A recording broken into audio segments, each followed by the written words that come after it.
Modelling of protein ये भी एक मेथड है जिसमें हम डिटरमिन करते हैं प्रोटीन की स्ट्रक्चर को। हमारे पास अगर कोई सैंपल दिया जाता है प्रोटीन का और कहा जाता है कि इसको हमने स्टडी करना है और इसकी स्ट्रक्चर के बारे में प्रेडिक्ट करना है कि इसकी स्ट्रक्चर कैसी है,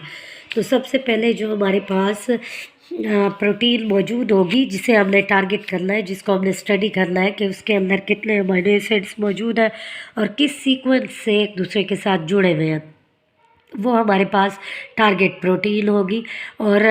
जिस प्रोटीन के साथ हमने उसको रिलेट करना है उससे मिलती जुलती जो प्रोटीन ऑलरेडी हमारे पास मौजूद है और जिसकी स्ट्रक्चर भी हमें मौजूद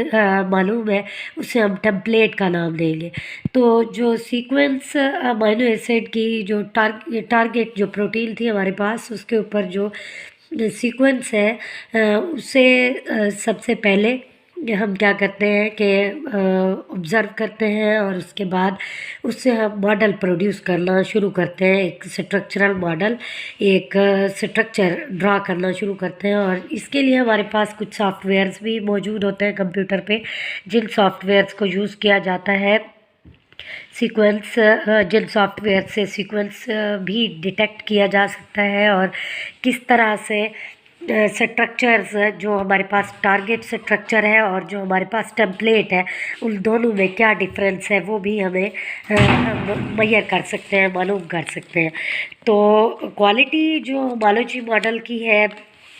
यानी जो हम मॉडल ड्रा करने जा रहे हैं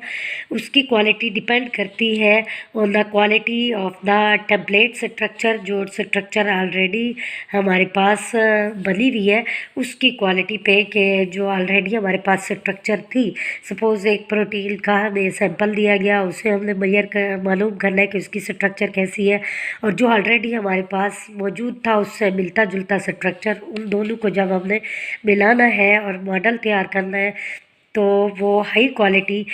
स्ट्रक्चरल मॉडल तभी बन सकते हैं जब जो टेम्पलेट है वो और जो हमने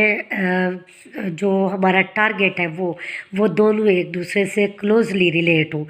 तो इसके लिए ये रिसर्च फील्ड में ये मेथड ज़्यादातर यूज़ होते हैं जब हमने स्ट्रक्चर्स ड्रा करनी होती है प्रोटीन्स की,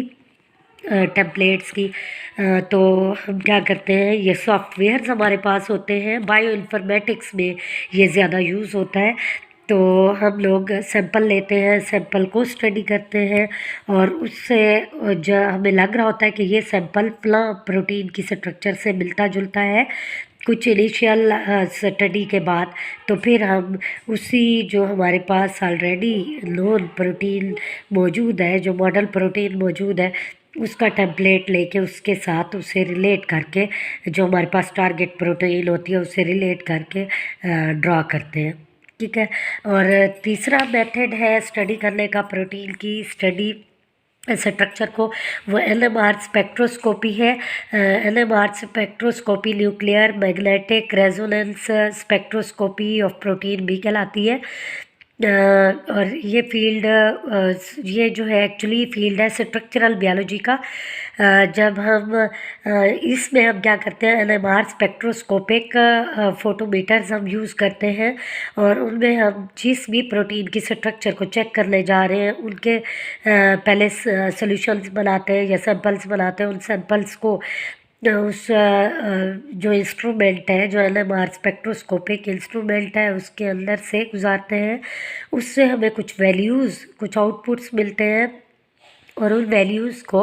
हम कंप्यूटर के ऊपर सॉफ्टवेयर्स की मदद से ड्रा करते हैं। फ़र्ज़ करें एक एटम है, एक एटम के अंदर एनएमआर के ज़रिए एक एटम को हम स्टडी करने जा रहे हैं, तो हमने ये देखना है कि न्यूक्लियस के अंदर कितने प्रोटॉन्स मौजूद हैं, कितने न्यूट्रॉन्स हैं, और न्यूक्लियस के बाहर कितने इलेक्ट्रॉन्स मौजूद हैं, कितने एंगल पे हैं, कितने डिस्टेंस पे हैं। तो इसी तरह से प्रोटीन की स्ट्रक्चर को भी डिटरमिन करने के लिए एनएमआर स्पेक्ट्रोस्कोपी जो है वो बहुत ही यूज़फुल है, जो कि हमें ये हाईली स्पेशलाइज्ड टेक्निक है। इसमें सैंपल जो प्रिपेयर किया जाता है उस सैंपल को इंस्ट्रूमेंट के ज़रिए मेजर करने के बाद जो हमारे पास डाटा आता है उस डाटा को हम इंटरप्रेटिव अप्रोचेस के ज़रिए अप्लाई करते हैं और स्ट्रक्चर को ड्रा करते हैं और उसकी वैल्यू कैलकुलेट कर लेते हैं।